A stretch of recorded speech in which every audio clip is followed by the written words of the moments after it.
Warahmatullahi wabarakatuh. Insya Allah acara Parenpas akan saya mulai karena pemateri juga sudah hadir. Kemudian kepada para asatidz Andalusia Quranic School dan para staf mungkin bisa memberikan kesempatan juga mengimbau kembali kepada seluruh orang tua untuk segera memasuki ruang Zoom karena acara akan kami mulai segera saat ini. Baik, segala puji dan syukur kita panjatkan kepada Allah yang telah mengatur alam semesta dengan sedemikian luar biasa, yang juga pada akhirnya mengizinkan kita untuk dapat tinggal dengan aman, nyaman, serta berkesempatan untuk terus belajar setiap harinya. Salawat serta salam tak lupa selalu kita panjatkan kepada Rasulullah SAW, yang dengan perjuangan beliau, kesabaran dan kedua hasanahnya telah menjadikan umat muslim tercerahkan dengan syariat agama Islam yang menyeluruh dalam setiap aspek kehidupan. Pertama-tama, saya perkenalkan, saya sebagai moderator Faramutia Syifa'u Syauqiyah,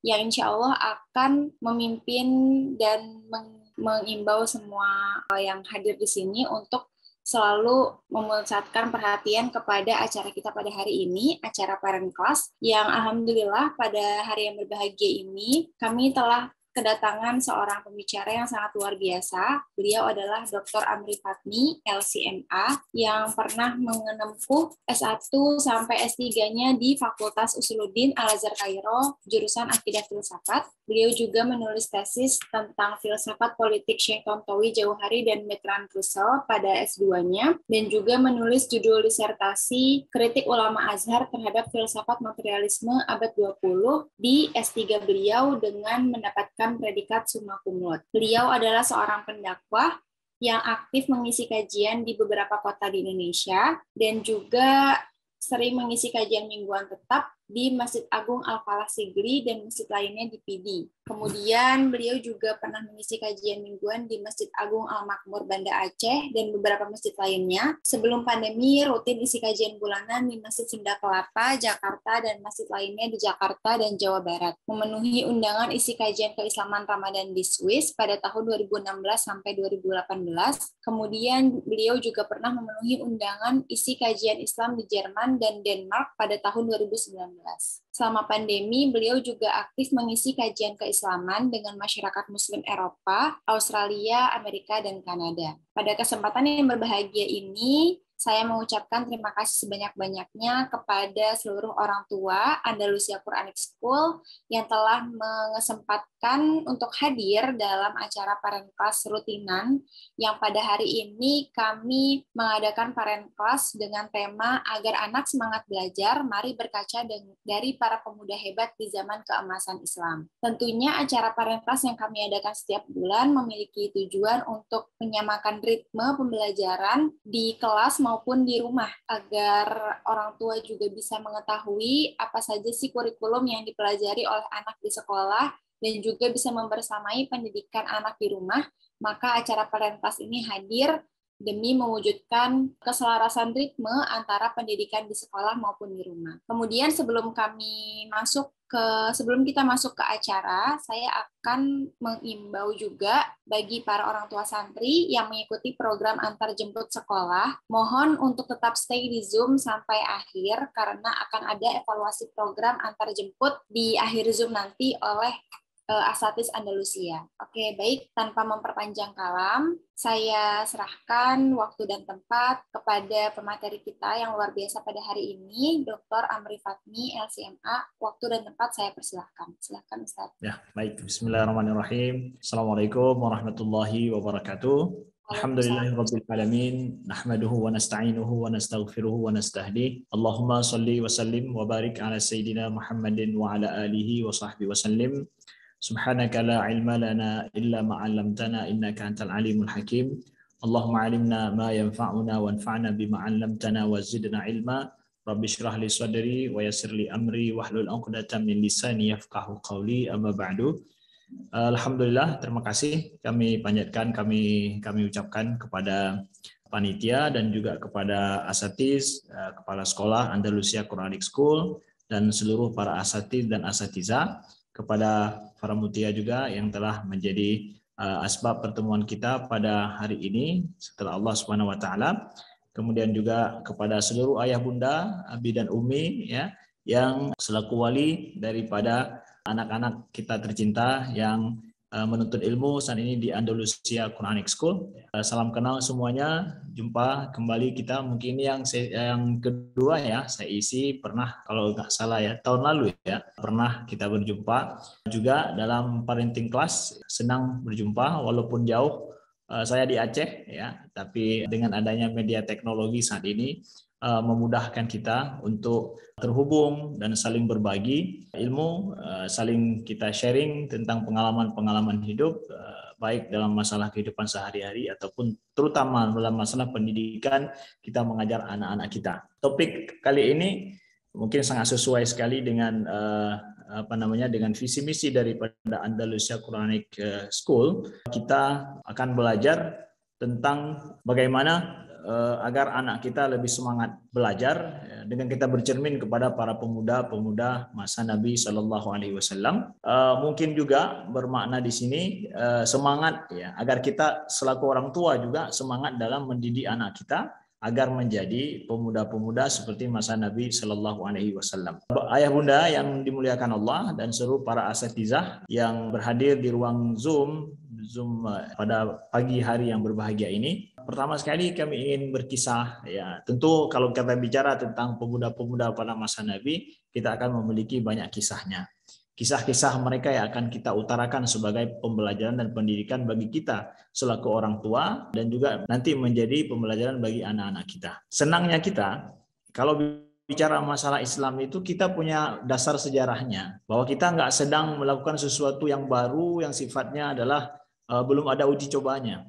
Kita punya banyak bahan, punya banyak cerminan, punya banyak teladan kalau kita berbicara apalagi dalam masalah ilmu. Yang pertama sekali kami ingin sampaikan sebelum kita masuk ke dalam kisah para sahabat dulu, masa-masa muda mereka seperti apa dalam menuntut ilmu. Satu hal yang penting sekali Bapak Ibu yang ingin kami sampaikan adalah bahwa ketika Al-Quran turun pada saat bukan cuma di Jazirah Arab ya, tetapi seluruh dunia itu buta huruf sangat luar biasa. Orang yang nggak mampu baca tulis itu sungguh sangat luar biasa banyak. Apalagi di Jazirah Arab yang Nabi diutus kepada mereka kaum yang nggak bisa baca tulis. Tapi uniknya, yang ayat yang pertama diturunkan justru adalah Iqra, ya, Iqra, bacalah. Diturunkan pada kaum, pada manusia di zaman yang mereka buta untuk membaca, buta huruf mereka. Ya. Kemudian 5 ayat pertama itu bicara tentang masalah baca 2 kali, kemudian allama, ya, mengajarkan dan belajar. Jadi 5 ayat pertama turun, masalah baca disebutkan 2 kali, kemudian juga masalah ilmu dan ta'allum, belajar, mengajarkan, ya. Itu yang di awal-awal Allah ulangi. Itu ayat pertama turun ketika Allah sampaikan wahyu kepada Nabi Shallallahu Alaihi Wasallam. Jadi proses belajar, mengajar, ya, membaca dan menulis itu adalah proses Islami sekali, ya. Islam sekali itu, ya. Orang yang jauh daripada membaca, jauh daripada belajar itu sungguh sangat Islami. Atau bahasanya sungguh sangat tidak syar'i hidupnya. Kenapa? Jarang membaca. Kenapa? Jauh daripada kelas ilmu. Jadi betul-betul pembelajaran yang diinginkan dalam Islam ini adalah pembelajaran long life gitu ya. Betul-betul pembelajaran seumur hidup kita. Jadi kita nggak bisa zaman ini juga, apalagi zaman sudah maju saat ini, kita berpikir bahwa ya anak kita persiapkan belajar semasa masih SD, semasa masih SMP atau SMA. Ya. Enggak. Pembelajaran zaman ini itu sudah long life. Betul-betul harus seumur hidup. Nah, jadi kita harus hari ini memahami, walaupun sudah tamat kuliah sekalipun, sudah tamat S1, S2, bahkan secara akademis selesai S3, kalau dia berhenti belajar saat ini itu nggak berguna. Nggak mampu kita berhenti belajar saat ini karena perkembangan alam yang sangat luar biasa. Maka kita harus membentuk jati diri anak kita, karakter mereka yang mereka siap belajar secara terus-menerus dalam hidup mereka. Kalau berhenti belajar pada masa tertentu, itu pada zaman ini itu dianggap bisa jadi bodoh kembali kita. Nah, jadi betul-betul kita harus paham juga perkembangan zaman era saat ini. Nah, jadi kita ingin anak kita sejak masih SD, sejak masih SMP dan seterusnya, itu adalah kita bentuk karakter pembelajar sejati yang sanggup untuk belajar secara terus-menerus. Kita bentuk karakter mereka, kita bentuk kebiasaan mereka sedari dini, sejak mereka di awal-awal masa menempuh pendidikan itu. Nah, itu catatan pertama yang ingin kami sampaikan pada pertemuan kita kali ini. Selanjutnya kita lihat ayah bunda kepada beberapa sosok daripada para sahabat Nabi Shallallahu Alaihi Wasallam yang mereka itu adalah fata, mereka itu adalah para remaja bahkan anak-anak yang memulai karir keilmuannya ya dengan Nabi Shallallahu Alaihi Wasallam. Masa belajar mereka, saya ambil contoh pertama misalkan adalah Zaid bin Sabit. Zaid bin Sabit ini pertama kisah beliau itu dalam belajar ilmu pada masa Nabi. Beliau umur 13 tahun pada saat beliau minta untuk ikut berjihad bersama Nabi SAW. Pada saat itu trennya memang ingin berbuat untuk Islam itu ikut jihad bersama Nabi SAW. Karena musuh Islam banyak sekali, jadi orang yang betul-betul nampak membela Islam itu sangat hebat. Itu adalah dilihat kepada kemampuan dia, semangat dia, keberanian dia untuk ikut berjihad bersama Nabi SAW dalam memerangi musuh. Maka tren yang seperti itu memang kewajiban pada masa itu sampai anak-anak memiliki keberanian dan ingin ikut serta untuk berjihad fisabilillah itu. Rasanya kalau nggak ikut itu bukan manusia gitu, bukan muslim gitu, bahkan bukan laki banget, bukan laki gitu. Jadi Zaid bin Sabit umur beliau 13 tahun itu udah pergi ikut mau minta pergi berjihad bersama Nabi SAW. Kalau bahasa kita 13 tahun berarti ya sana sini ya umur kelas 1 SMP lah begitu. Itu udah mau pergi berjihad bersama Nabi ikut bantu. Tapi karena umurnya yang masih sangat belia begitu, tidak diizinkan oleh Nabi SAW. Tidak diizinkan. Itu betul-betul menjadikan dia sedih, Zaid bin Sabit, karena trennya memang yuk ikut mau bela Islam, yuk ikut berjihad. Orang yang nggak mampu ikut berjihad terasa seperti apa gitu. Akhirnya beliau mengadu kepada ibunda beliau, nggak diizinkan Nabi untuk pergi berjihad, ikut berperang. Lalu ibunda beliau pintar melihat bahwa di dalam diri daripada Zaid bin Sabit itu memiliki beberapa keahlian yang kemudian diadukan kepada Nabi Shallallahu Alaihi Wasallam. Ya Rasulullah, bahwa anakku ini dia bisa membaca dan dia pintar kalau menulis. Maka ya Rasulullah, aku ingin agar engkau ajarkan dia, agar engkau pakai dia untuk di jalan Allah. Ajarkan dia apa yang bisa dia belajar untuk membela agamamu, untuk membela agama Islam. Dibawa oleh ibunda beliau untuk menjumpai Nabi, menjelaskan kelebihan yang dimiliki sama anaknya. Lalu apa Nabi ajarkan? Apa kemudian ketika Nabi mendengar bahwa potensi Zaid bin Sabit umurnya adalah 13 tahun, dia sudah pintar membaca dan menulis. Ini hal yang brilian sekali menurut Nabi, bahwa di masa jarang orang bisa baca tulis, tapi ini anak 13 tahun sudah punya potensi bagus untuk baca tulis. Nah, sekarang apa yang Nabi suruh? Nih, apa yang Nabi minta kepada Zaid bin Sabit, karena dia nggak bisa pergi berperang, karena umurnya yang masih muda, apa ditugaskan oleh Nabi? Ditugaskan oleh Nabi Shallallahu Alaihi Wasallam apa? Ta'allam li kitabatal Yahud, fa inni la amanuhum ala ma aqul, kata Nabi. Ta'allam li kitabatal Yahud. Belajar untukku ya bahasa orang Yahudi dan menulis bahasa orang Yahudi. Karena aku tidak yakin, tidak merasa aman ketika berkomunikasi dengan orang Yahudi. Ya, kata Nabi Shallallahu Alaihi Wasallam. Ketika Zaid bin Sabit mau pergi berperang berjihad fisabilillah, ingin berperang seperti orang lain, trennya adalah membela Islam dengan berperang. Beliau masih belia sekali, belum bisa berangkat pergi berperang dengan umur beliau seperti itu. Tapi beliau punya potensi. Nah, potensi itu kata Nabi untuk bela Islam, ya. Apa tugasnya? Bukan belajar Al-Quran, kata Nabi. Bukan belajar menulis Al-Quran, belajar menulis hadis-hadisku. Bukan, justru bukan itu yang disuruh oleh Nabi. Tapi apa juga? Belajarlah bahasa asing. Mungkin maaf ya, kalau kita hari ini mengatakan mau, kenapa enggak belajar menulis Al-Quran ya? Bukan itu tugas pertama yang disuruh oleh Nabi. Tapi tugasnya apa? Belajar bahasa asing. Belajar bahasa asing. Bukan dalami nahu sharaf. Ini perlu jadi catatan kita pahami. Di awal Nabi suruh apa? Bukan dalami bahasa Arab dulu, baru engkau nanti mendalami bahasa asing. Kalau ngikut logika kita hari ini, ya sebelum belajar bahasa Yahudi, belajar dulu bahasa Arab yang bagus. belajar dulu bahasa Arab yang bagus, bahasa Quran nih, ya gimana gitu. Lihat kepada fikih Nabi Shallallahu Alaihi Wasallam. Nabi sangat membutuhkan kepada orang yang cerdas secara linguistik untuk memahami bahasa asing yang sangat Nabi butuhkan saat ini. Nah, bahasa asing ini sangat dibutuhkan oleh Nabi untuk berkomunikasi dengan orang Yahudi. Nah, ya.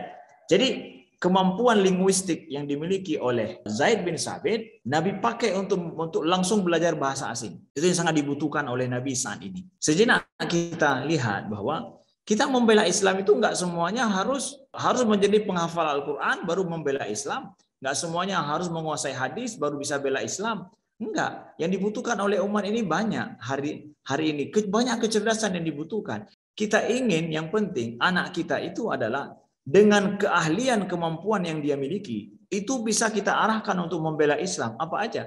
Kalau hari ini mungkin belajar bahasa Cina, belajar bahasa Inggris sudah pasti, belajar bahasa Jerman, belajar bahasa Rusia juga.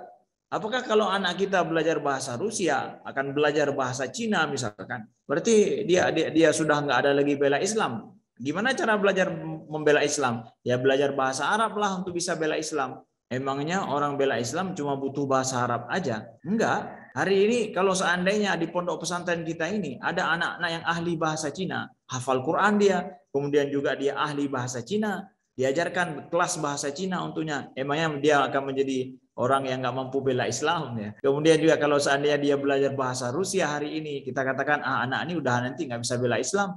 Oh enggak lah. Lihat tuh Zaid bin Sabit, Nabi awal bukan Nabi suruh dalami habis-habisan bahasa Arab, nahwu sorofnya bukan, tapi bahasa Yahudi. Lalu berapa lama Zaid bin Sabit belajar bahasa Yahudi sampai beliau bisa menulis? Kata beliau, tidak lama. Adalah 17 hari. 17 hari beliau belajar hatta ujidu kitabatan. Sampai beliau bisa ngomong dan bisa menulis bahasa Yahudi. Luar biasa kecerdasan linguistik beliau. Dan ini menunjukkan semangat beliau belajar itu untuk membela Islam dan ikut perintah Nabi. Rencananya kan mau pergi perang nih. Jadi waktu beliau nggak pergi perang, akhirnya Allah berperang dengan kecerdasan linguistik beliau untuk menguasai bahasa Yahudi. 17 hari beliau mampu ngomong dan bisa menulis, memahami bahasa Ibrani itu. Setelah beliau belajar bahasa Ibrani, selanjutnya beliau Beliau belajar bahasa Suryani. Suryani itu adalah bahasa salah satu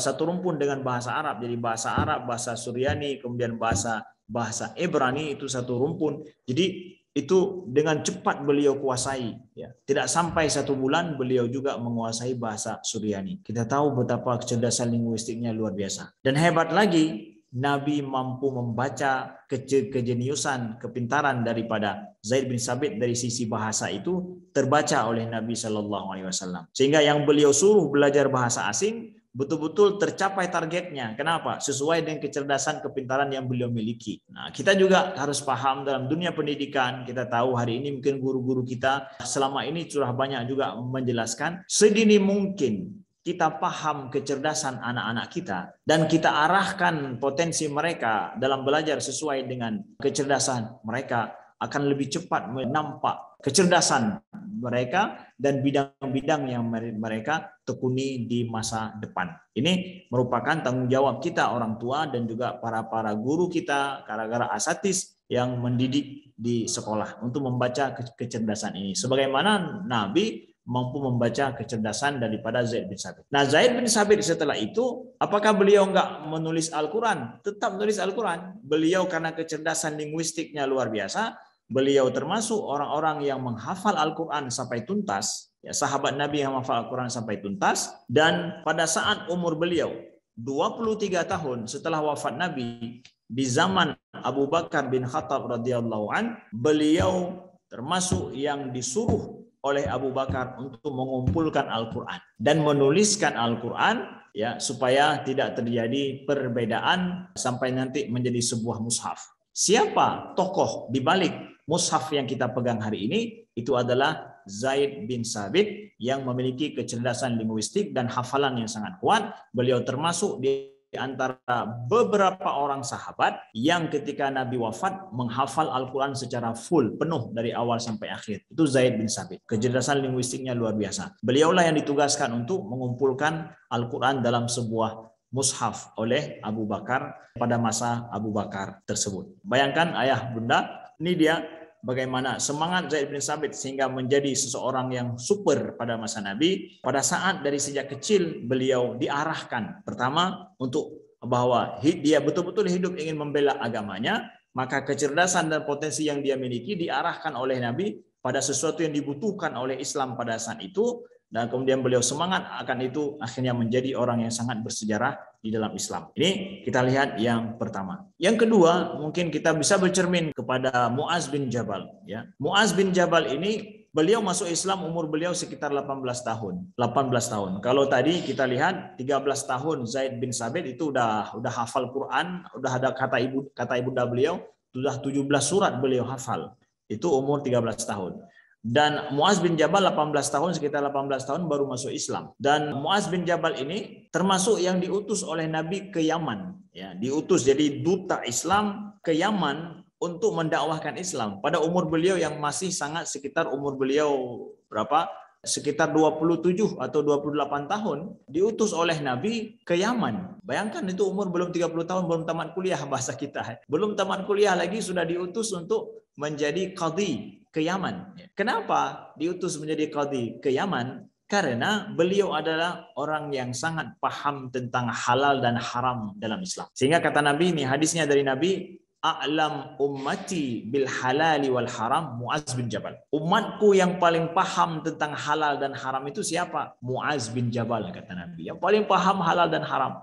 Jadi bagaimana dengan Umar bin Khattab, bagaimana dengan Abu Bakar, bagaimana dengan Sa'ad bin Muaz, bagaimana dengan sahabat-sahabat yang lain. Ini kita harus paham. Bahwa setiap orang itu punya potensi yang super, yang luar biasa pada dirinya. Yang kita nggak bisa samakan dengan yang lain. Mungkin kekurangan di bidang lain, tapi dia punya super di bidang ini. Para sahabat sendiri sampai begitu.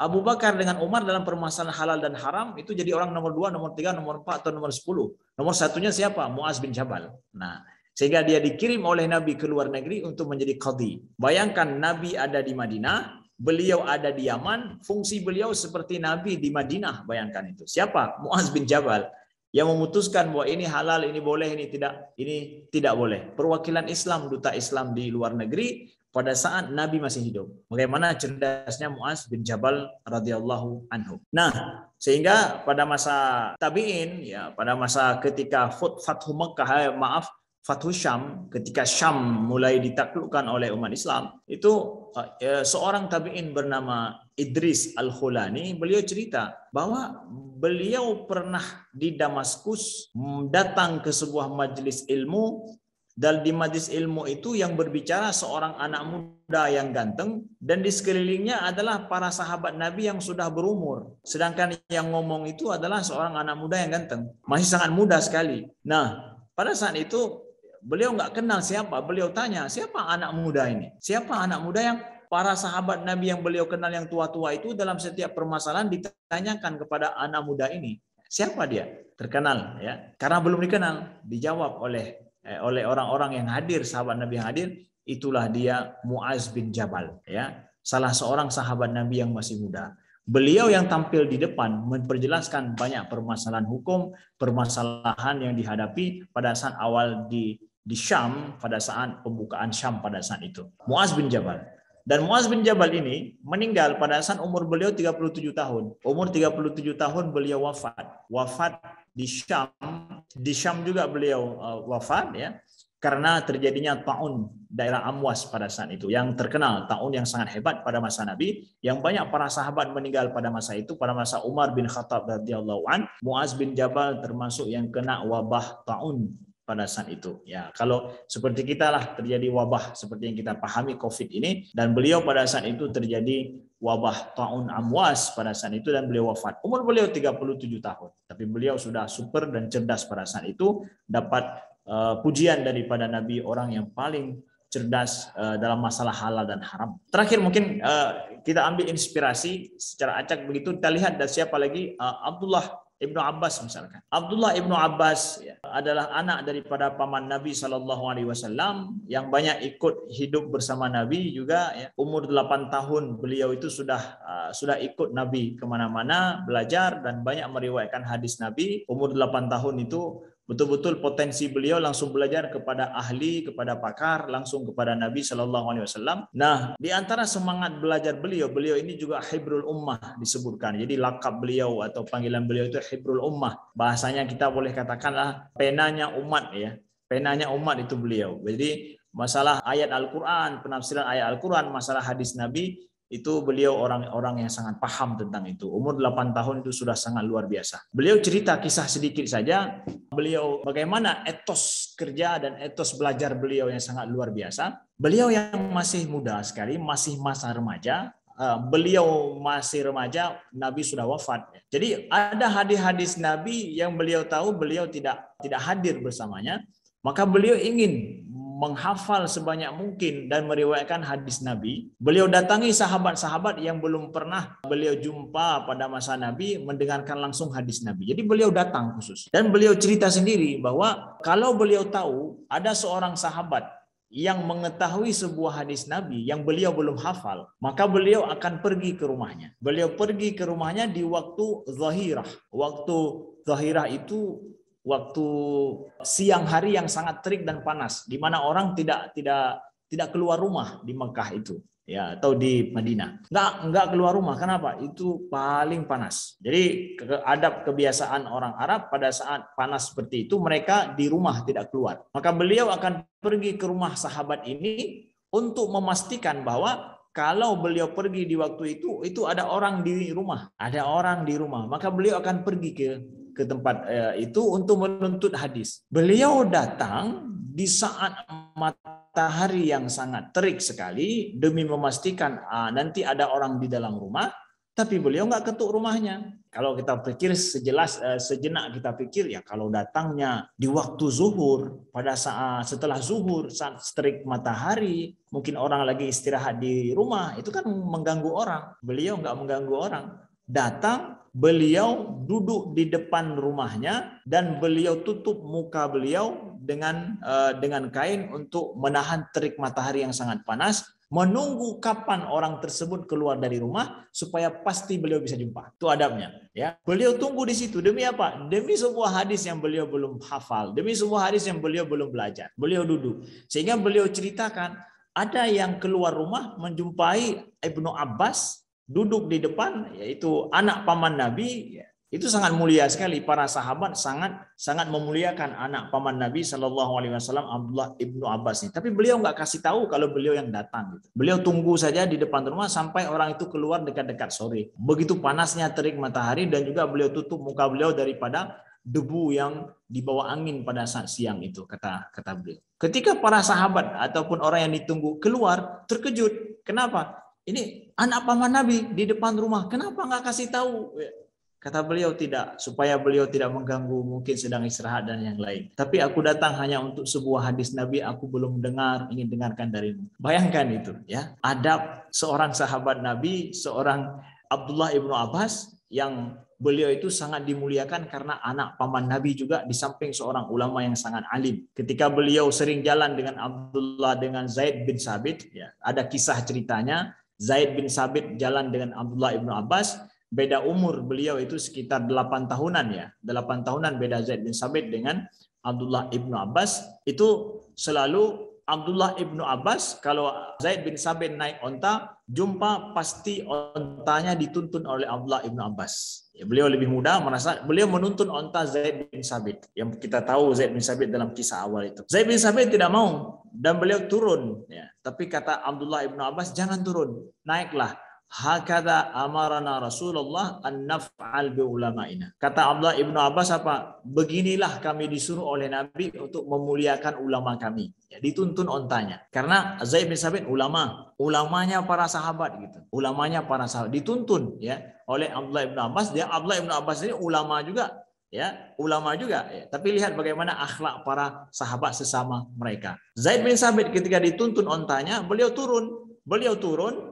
Kemudian beliau mencium tangan daripada Abdullah Ibnu Abbas. Ya. Dan beliau bilang juga, beginilah kami disuruh Nabi untuk memuliakan keluarganya. Nah, jadi lihat tuh, adab saling memuliakan. Nah, jadi kita dapatkan betapa etika, etika dan akhlak para sahabat di samping kecerdasan, keilmuan yang sangat luar biasa itu sangat berbarengan sekali. Nah, ini mungkin inspirasi yang sangat luar biasa bagi kita dalam proses pendidikan kita bagi anak-anak kita, bahwa mereka belajar dengan etika dan akhlak yang benar sedari awal, maka mereka ketika menjadi seorang yang insya Allah menjadi orang yang super dan hebat pada masa yang akan datang, tapi etika mereka akan sangat membumi, etika mereka akan sangat manusiawi, etika mereka akan sangat sesuai dengan sunnah Nabi dan ajaran Islam, insyaallah ta'ala. Demikian. Nah, jadi ini sedikit pengantar daripada kami tentang kisah daripada beberapa orang sahabat Nabi dalam mereka belajar bersama pada masa Nabi SAW. Yang terakhir adalah mungkin kami kisahkan sosok daripada beberapa orang remaja pada masa Nabi SAW yang juga mereka ikut belajar bersama Nabi, mereka masih remaja sekali. Itu kisah daripada Abi Sulaiman Malik bin Al-Huwairith. Abi Sulaiman Malik Al-Huwairith, beliau bercerita bahwa mendatangi Nabi dari luar Madinah. Jadi beliau datang beberapa orang, wa nahnu syababatun mutaqarribun.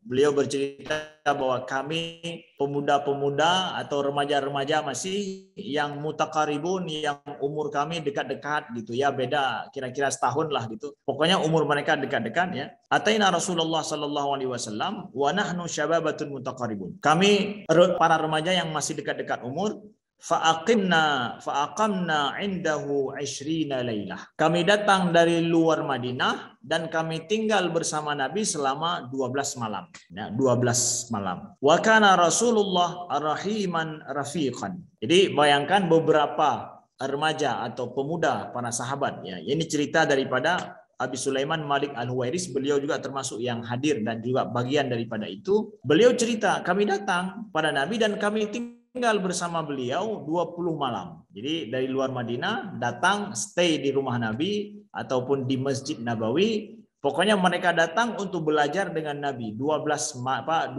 malam atau 20 hari 20 malam mereka tinggal di Madinah. Wa kana Rasulullah rahiman rafiqan. Dan kami mendapati Rasulullah itu sangat penyayang sekali dan orangnya sangat santun dan lembut kepada kami. Itu pengakuan daripada Abu Sulaiman Malik Al-Huwairith. Jadi kalau mau lihat orang penyayang, orangnya santun, ya, jangan sembarangan bilang begitu. Kalau belum pernah tinggal bersamanya, belum pernah dekat dengannya, belum pernah mendapat servis darinya. Ya. Kalau sekali jumpa nampak santun dan lembut, itu kadang belum tentu, walaupun kita hargai. Tapi aslinya apa? Coba tinggal dulu di rumahnya. Coba dulu buat perjalanan bersama dengannya. Coba dulu ada suatu pengalaman dengannya, hidup dengannya, baru kemudian nanti kita orangnya sangat lembut sekali, orangnya sangat baik ya. Kemudian Malik bin Huwairith melanjutkan cerita beliau, kisah belajar bersama Nabi ini. Mereka masih kecil-kecil ya. Mereka berkata, Malik bin Huwairith bilang, "Fadhanna anna qad ishtaqna ila ahlina." Ketika Nabi mengetahui kami sudah rindu sama keluarga kami, fasa'alana amman tarakna min ahlina, maka Nabi minta cerita pada kami tentang siapa-siapa yang kami tinggalkan di rumah kami, artinya tentang keluarga kami. Fa akhbarnahu, maka kami pun cerita kepada Nabi. Nah, lihat ya bagaimana Nabi santun dan penyayangnya Nabi kepada mereka yang datang dari jauh dari luar kota Madinah mau belajar bersama Nabi selama 20 malam, 20 hari 20 malam bersama dengan Nabi, dan Nabi mengetahui mereka sudah pada rindu mau pulang ke rumah, mau pulang ke kampung gitu. Maka ketika Nabi sudah tahu mereka sudah mulai ingat-ingat kampung, ingat-ingat orang tua, Nabi pun ajak mereka bercerita tentang bagaimana kondisi orang tua kalian, seperti apa orang tua kalian di kampung. Nabi ajak mereka sharing cerita tentang orang tua mereka yang mereka sedang rindu gitu. Bagaimana Nabi SAW ya. Faqala irji'u ila ahlikum fa'aqimu fihim wa'allimuhum wa muruhum wa sallu salatan kadza fi hini kadza wa sallu kadza fi hini kadza fa idza hadaratis shalah falyu'adzin lakum ahadukum wal ya'ummukum akbarukum. Nah, akhirnya Nabi ketika minta cerita mereka tentang keluarga mereka, Nabi semakin tahu mereka sudah rindu mau pulang, tapi malu-malu minta izin sama Nabi mau pulang ke rumah, ya, mau pulang kampung, udah 20 hari gitu ya. Kita pun merasakan bagaimana mungkin ya, udah 20 hari jauh bersama dengan keluarga, apalagi anak-anak yang masih remaja gitu ya, yang mereka masih sangat dekat dengan orang tuanya, ya, jauh-jauh sekali begitu sangat merasa terasing dan rindu mereka. Nah, walaupun mereka nggak minta izin sama Nabi, Nabi pun sudah paham mereka rindu. Kata Nabi bahwa irji'u ila ahlikum, ya, pulanglah kalian kepada keluarga kalian, faaqimu fihim, dan tinggallah bersama mereka, dan ajarkan kepada mereka, perintahkan dan ajar dan anjurkan kepada mereka ini dan itu, ya. Apabila datang waktu sholat, maka sholatlah, ya.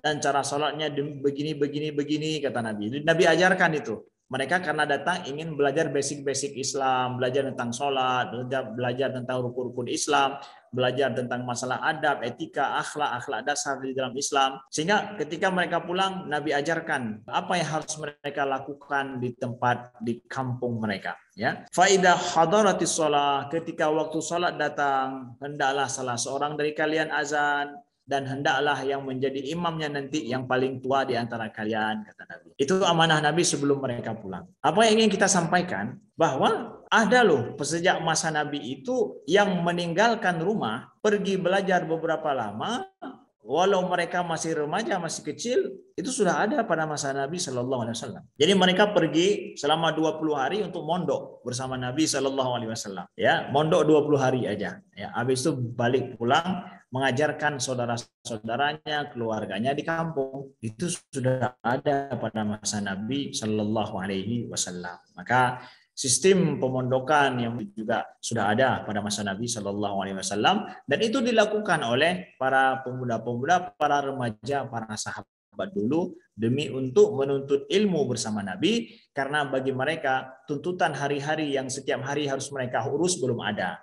Makanya dimanfaatkanlah bagi mereka selama masih ada yang menanggung hidup mereka untuk betul-betul mereka menempa diri belajar dengan semangat. Dan juga kita inginkan orang tua untuk dalam hal ini membaca dan mengetahui bagaimana anak-anaknya, sehingga potensi anaknya itu yang terbaca sedari dini itu bisa dikembangkan dengan baik, dan semua itu bisa berguna dan bermanfaat bagi agama, bagi umat, bagi nusa dan bangsa. Ya, sekian mungkin sedikit daripada kami, ya, walaupun sedikit sudah 30 menit lebih ya. Terima kasih atas perhatiannya. Baik, terima kasih Ustadz Amfi Fatmi atas pemaparan yang sangat luar biasa dan mencerahkan kita semua. Kemudian sebelum masuk ke tanya jawab, saya ingin bertanya dulu Ustadz, kira-kira ini sampai jam 10 ya, Ustadz, ada waktunya bersama kami atau jam 10 kurang 15 ya kalau ininya. Oke, baik, sekitar 15 menit tanya jawab berarti ya Ustadz ya. Ya, sekarang mungkin bisa 20 menit kan? Sekarang jam 9.20 di tempat saya. Ya, masih ada waktu ya 25 menit ya, insya Allah. Baik, oke. Tadi ketika saya menawarkan pertanyaan kepada para orang tua, sepertinya sudah ada satu yang raise hand, yaitu Bunda Siti Azizah Nafisah. Mungkin Bunda bisa di-unmute atau bisa raise hand kembali, biar nanti host bisa nge-unmute dan mungkin bisa memberikan pertanyaannya ya.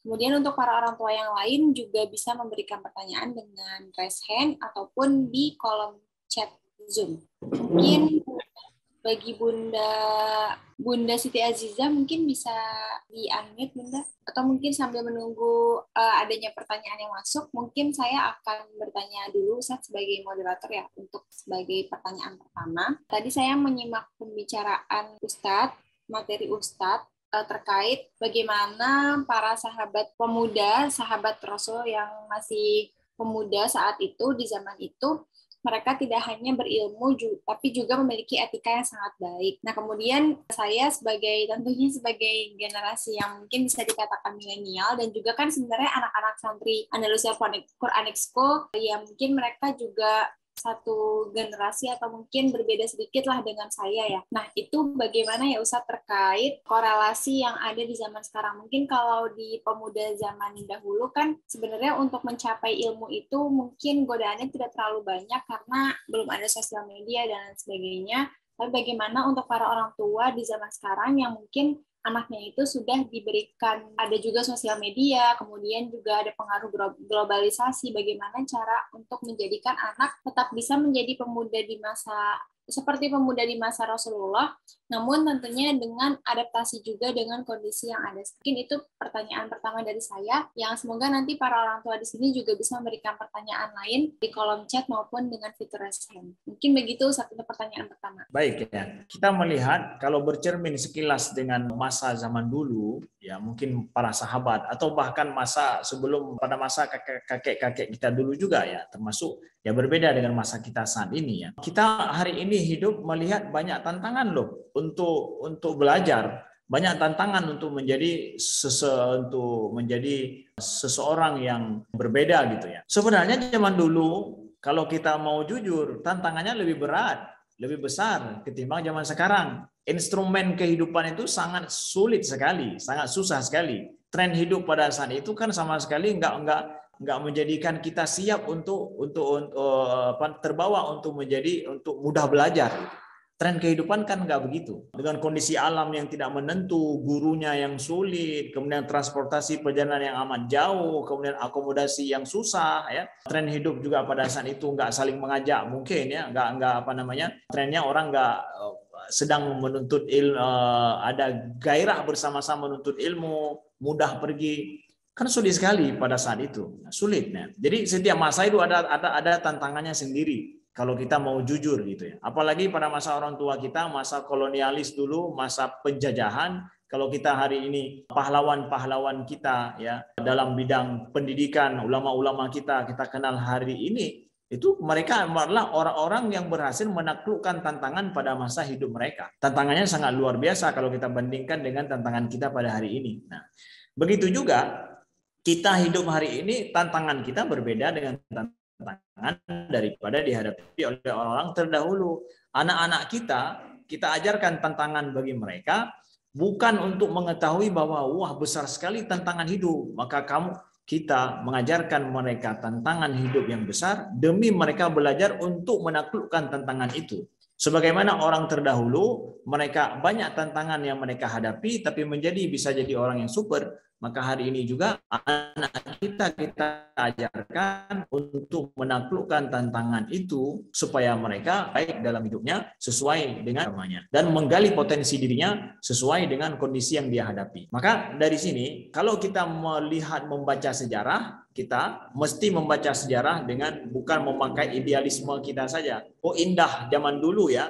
Andai kita hidup zaman dulu, enggak indah juga kalau melihat tantangan zaman dulu. Tapi mereka menjadi super karena mampu menaklukkan tantangan itu. Itu aja yang kita harus paham persamaan kita. Tantangan kita hari ini berbeda dengan tantangan zaman dulu, tapi sama-sama sulitnya sama juga. Kita katakan kami di Aceh juga ya masa konflik yang sangat luar biasa lama. Tantangan hidup kami juga selaku pelajar dari kampung, anak-anak kami dari kampung itu sangat sulit sekali, ya sulit sekali. Tapi hari ini kalau kita lihat banyak loh anak-anak dari kampung itu yang hari ini justru mereka sukses. Kenapa? Padahal mereka hidup di zaman-zaman itu, ya. Jadi mereka yang mampu untuk menaklukkan tantangan pada masa itu, ya alhamdulillah hari ini mereka banyak di kalangan anak-anak muda kita Aceh yang justru yang banyak sukses itu daripada anak-anak kampung misalkan yang hidup di masa konflik gitu.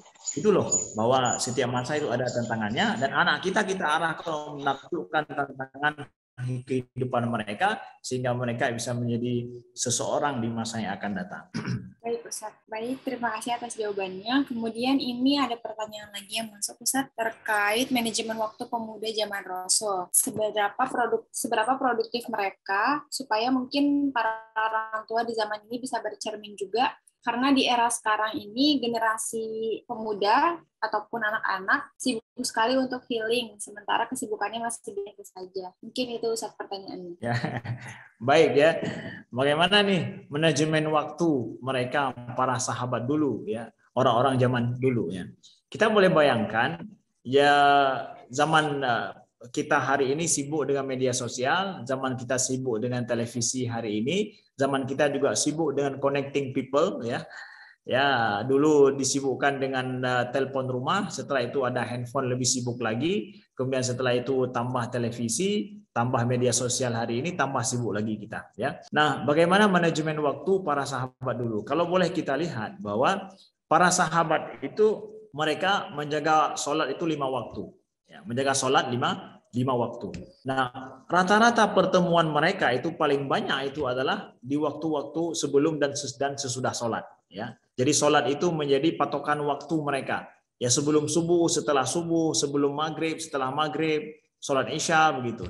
Dan waktu malam bagi mereka itu adalah waktu untuk beristirahat. Belum ada listrik, belum ada ini, sehingga waktu malam mereka adalah waktu untuk beristirahat. Kita tahu banyak para sahabat yang bangun di sepertiga malam. Bayangkan kalau tidur dari jam 9, maka sepertiga malam itu adalah jam 3 atau jam 4 misalkan.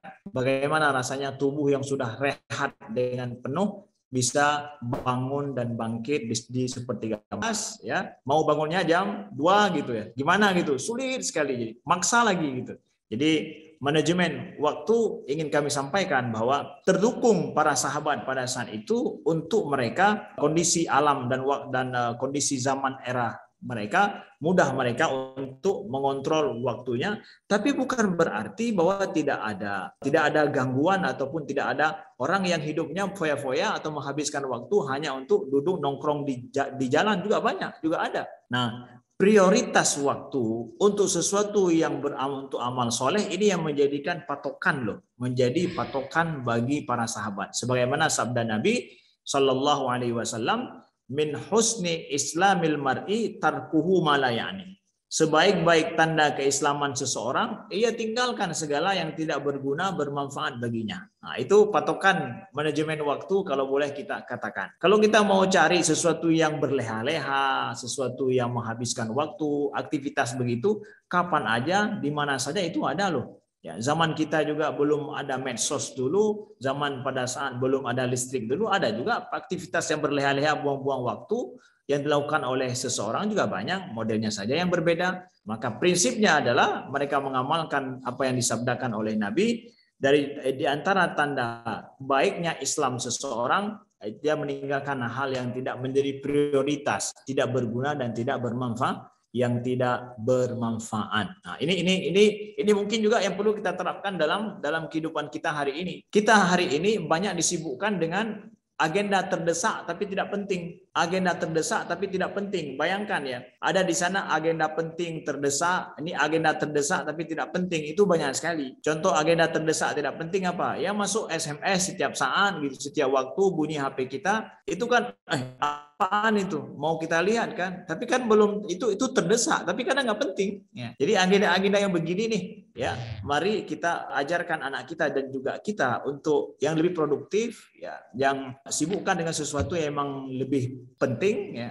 Itu sangat penting hari ini untuk coba kita ajarkan anak kita, fokuskan pada sesuatu yang memang berguna, bermanfaat untuk saat ini baginya gitu. Nah, ini sangat penting manajemen waktu dengan memakai konsep Nabi, min husni islamil mar'i tarku mala ya'ni. Di antara tanda baiknya Islam seseorang, agama seseorang itu adalah enggak begitu peduli ataupun menghindari hal-hal yang memang tidak berguna, tidak bermanfaat baginya untuk saat ini ataupun di masa yang akan datang begitu. Itu mungkin yang boleh saya jawab. Terima kasih. Baik Ustaz, terima kasih atas jawabannya. Kemudian ini masuk lagi 2 pertanyaan. Jadi mungkin para orang tua juga baru dapat pancingan juga untuk menanyakan sesuatu. Nah, ini ada pertanyaan dari Bunda Gozi. Izin bertanya Ustaz, pada poin bahwa kita bisa membela Islam atau berkontribusi dalam Islam, tidak melulu dalam bidang syariah seperti Zaid bin Sabit yang cakap dalam tata bahasa asing. Kemudian bagaimana cara kita bisa menstimulus anak-anak kita untuk mengetahui potensi mana yang perlu dikembangkan, agar kita bisa concern pada potensi yang ada dan tidak menjejalkan dengan kurikulum yang sangat padat, sebagaimana mungkin di beberapa sekolah di Indonesia kurikulumnya sangat padat sehingga tidak bisa ada stimulus lain untuk mengetahui potensi mana yang perlu dikembangkan. Mungkin begitu Ustaz pertanyaannya. Ya, baik, bagus. Sekolah-sekolah kita saat ini sudah mengembangkan bagaimana masa SD, SMP itu adalah membaca potensi inti daripada seorang anak. Itu memang kiat daripada guru dan kiat daripada guru-guru anak kita di sekolah dan juga kiat daripada kita orang tua untuk membaca potensi dini daripada anak kita. Bukan cuma kita ya, masa Nabi aja Nabi udah membaca potensi itu, lihat. Potensi itu udah dibaca oleh Nabi SAW, langsung diarahkan ke apa yang dibutuhkan oleh Islam saat ini. Ini belum ada pakar bahasa asing nih. Kita perlu pakar bahasa asing. Langsung Nabi arahkan dia ke sana. Kita juga sebenarnya begitu. Mau anak kita super dalam sebuah bidang, dalam suatu bidang, secepat mungkin, sedini mungkin kita paham daripada potensi yang dia miliki itu apa. Jadi tugas besar sekolah itu adalah untuk itu juga bersama dengan orang tua. Kita orang tua mesti memang harus belajar mengetahui itu anak-anak kita dulu hidup selama bertahun-tahun bersama dengan kita. Ada apa kecenderungan-kecenderungan yang ada. Kita harus konsultasikan kepada para pakar. Kalau anak kita sering menangis begini, kemudian anak kita kalau diminta yang dia miliki sama orang lain itu sangat dijaga. Ya, kemudian dia kalau ngomong dengan sahabatnya, dengan kawannya yang baru jumpa dengan dia, sikapnya seperti apa. Itu semua membaca potensi-potensi yang dimiliki sama anak kita. Itu ada kecerdasan personal dia, intrapersonal, interpersonalkah dia mungkin ya. Jadi kecerdasan kinestetikkah dia. Jadi itu semua bisa dipetakan pada kecerdasannya sehingga menjurus kepada keahlian yang mungkin bisa diasah bagi si anak ini. Sehingga nanti apa saja kurikulum bagi anak kita itu disesuaikan dengan potensi yang dia miliki. Mungkin hari ini dengan adanya kurikulum penggerak juga, kurikulum merdeka, mudah-mudahan itu lebih banyak menjawab juga bagi potensi anak kita. Gitu. Kalau emang dia nggak begitu ini dengan matematika, kenapa harus dipaksakan dia dengan matematika gitu? Kami juga misalkan kita juga gitu ya, dulu ada di antara kita kecerdasan logis matematisnya sangat kurang, tapi apakah dengan demikian dia nggak akan menjadi seorang yang super di bidang yang lain? Kan enggak. Nah, jadi hari ini akan lebih sangat berguna bagi masa yang akan datang. Sedini mungkin kita membaca potensi anak kita, guru-guru anak kita mesti membaca ke arah situ potensi anak kita. Begitu juga kita di rumah membantu sehingga sama-sama kita sepakat nih ternyata anak kita itu punya potensi bagus di bidang apa gitu. Entah linguistikkah dia, logis matematiskah dia, atau mungkin punya intrapersonal atau interpersonal yang baik sehingga pendidikannya diarahkan kurikulumnya juga diarahkan kepada mengasah potensi yang dia miliki sehingga umurnya tidak begitu lama dia akan bisa berkontribusi untuk umatnya. Dan poin satu lagi tadi bagus tentang masalah membela Islam itu ya tidak harus menghafal Al-Qur'an semua, harus dengan menguasai hadis sudah membela Islam, bukan begitu. Banyak lini kehidupan hari ini yang membutuhkan orang-orang yang ingin berbuat membela Islam ini. Ini kita belajar tuh tadi itu daripada Zaid bin Sabit dengan Nabi Shallallahu Alaihi Wasallam. Pada saat itu kan belum banyak yang nulis Al-Quran, tapi kok Nabi suruh pertama justru bahasa asing, bukan kamu belajar bahasa Arab dulu, dalami nahwu sarafnya, enggak. Nah, karena memang membela Islam itu memerlukan lini yang banyak sesuai dengan potensi yang kita miliki. Hari ini kawan-kawan anak-anak muda kita yang pintar buat aplikasi HP ya, maka mereka ayo buat aplikasi-aplikasi yang berguna, bermanfaat, yang bisa Islam itu mudah dijangkau melalui aplikasi-aplikasi yang ada contohnya. Begitu juga dalam dunia IT, bagaimana mereka mengembangkan IT itu yang bisa menjadi penyebab daripada datangnya kebaikan bagi orang lain. Islam itu juga bisa mereka bela dengan IT yang mereka miliki, walaupun mereka mungkin nggak menguasai bahasa Arab, nggak menguasai Al-Quran dan hadis Nabi, nggak ada masalah. Itu bisa diarahkan sesuai dengan potensi mereka masing-masing. Nah, dan haraplah orang tua untuk mengarahkan anak-anak kita ke arah situ. Ya, jadi mereka hendaklah kalian berbuat dengan potensi kalian untuk Islam masa depan yang lebih baik insyaallah taala di negeri ini ke depan. Baik, Ustaz. Mungkin beberapa pertanyaan lagi sebelum 9.45. Satu pertanyaan lagi yaitu bagaimana metode belajar Islam yang baik untuk anak SMP sampai kuliah. Jadi mungkin kalau di Indonesia ada yang memilih opsi pesantren, ada juga yang tidak. Nah, seberapa efektifkah metode pesantren atau seberapa efektifkah metode pembelajaran yang tidak pesantren. Yang ketika di pesantren kita tahu mayoritas full belajar, jika di luar bisa jadi mereka bisa belajar beramal dan berorganisasi langsung dengan masyarakat dan itu lebih realistis begitu. Nah, kemudian kira-kira metode belajar Islam yang baik itu bagaimana Ustaz untuk anak SMP sampai dengan kuliah? Baik ya, pertanyaannya bagus ini ya. Untuk anak SMP sampai kuliah gitu ya. Apakah emang harus masuk pondok ya atau tidak? Kami ingin sampaikan ini jawabannya tidak bisa sama semuanya. Hari ini kita tahu ada yang anak-anaknya bahkan homeschooling ya. Homeschooling banyak loh potensi homeschooling itu yang sangat luar biasa. Ya akhirnya menjadi seorang yang super juga. Tapi apakah semua orang tua mampu buat homeschooling? Kan enggak juga.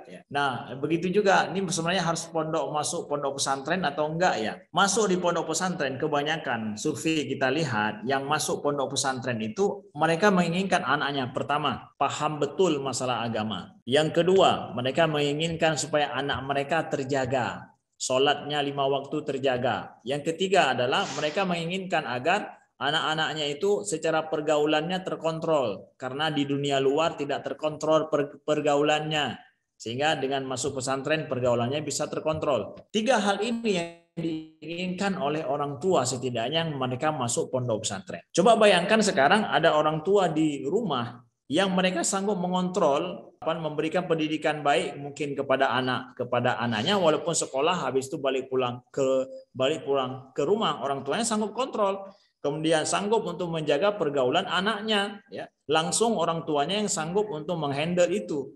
Apakah kalau ada orang tua seperti itu wajib orang anaknya masuk pondok pesantren? Kan enggak wajib. Ya. Orang tuanya mampu menghandle. Nah sekarang orang tua, Ustadz, saya nggak sanggup mikir anak saya pergi pagi pulang sore.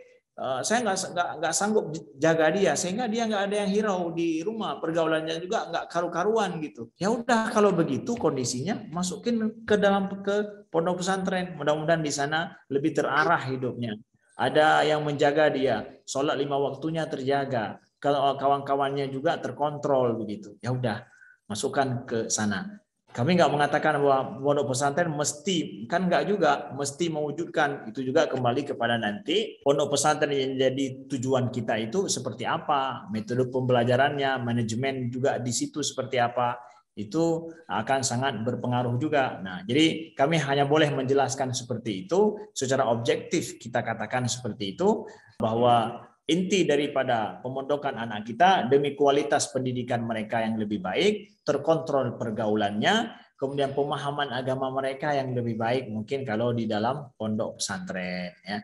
Nah nanti kalaulah ada di luar, mungkin yang nggak ada pemondokan, tapi keislamannya pendidikan manajemen pendidikannya bagus, kurikulumnya bagus, metode pendidikannya bagus, ada Islam juga di situ diajarkan, agama Islam diajarkan dengan bagus.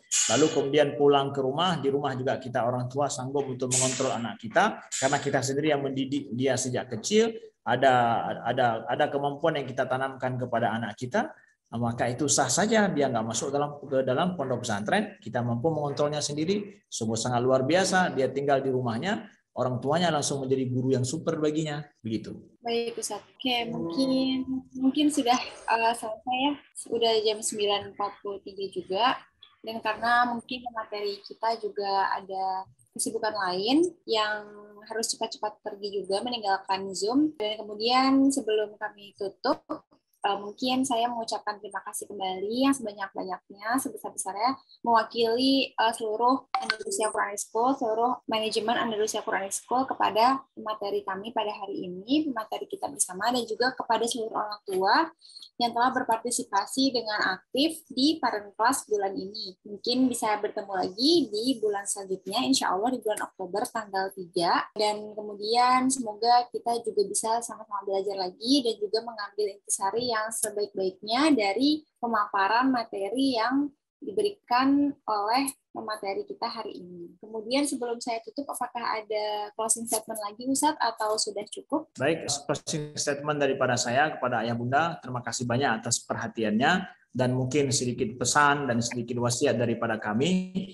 bahwa Ayah Bunda, bahwa anak kita itu mereka hidup di masa yang bagi kita lebih sulit ya hari ini ketimbang masa kita kecil dulu. Tantangan yang mereka hadapi lebih sulit loh hari ini. Maka tugas kita orang tua adalah pertama memberikan motivasi dan stimulus yang baik dan bijak kepada anak kita untuk mampu mereka menghadapi dunia mereka masa yang akan datang. Dia harus mendapat motivasi yang baik selalu daripada orang tuanya. Ya, bersamai mereka dengan cara yang bijak, dengan cara yang baik. Yang kedua adalah kami sampaikan bahwa di masa yang akan datang anak-anak kita akan berhadapan dengan dunia mesin, dunia robot, dunia yang tidak mengajarkan akhlak sama sekali kepada mereka, nggak mengajarkan etika kepada mereka. Maka hendaklah semasa mereka masih dengan orang tuanya, semasa mereka masih pulang ke rumah, mereka harus mendapatkan etika dan akhlak teladan daripada orang tua dengan keteladanan. Tanpa ada keteladanan, akhlak itu tidak akan menular, tidak akan turun kepada anak kita. Itu mungkin dua hal pesan daripada kami. Mudah-mudahan kita berjumpa dalam waktu dan kesempatan. Mohon maaf atas segala kekurangan, silap salah kata daripada kami. Ayah bunda selalu dirahmati oleh Allah dan kita semua selalu dalam ketaatan kepadanya. Aku qauli hadza wa astaghfirullah li wa lakum. Wassalamualaikum warahmatullahi wabarakatuh. Waalaikumsalam warahmatullahi wabarakatuh. Waalaikumsalam warahmatullahi wabarakatuh. Terima kasih banyak Ustadz atas Ya, kesempatannya. sama-sama. Warahmatullahi wabarakatuh. Syukron Ustaz. Ustaz. Terima kasih Ustaz. Wabarakatuh, Ustaz. Bagi para orang tua santri yang Ustaz.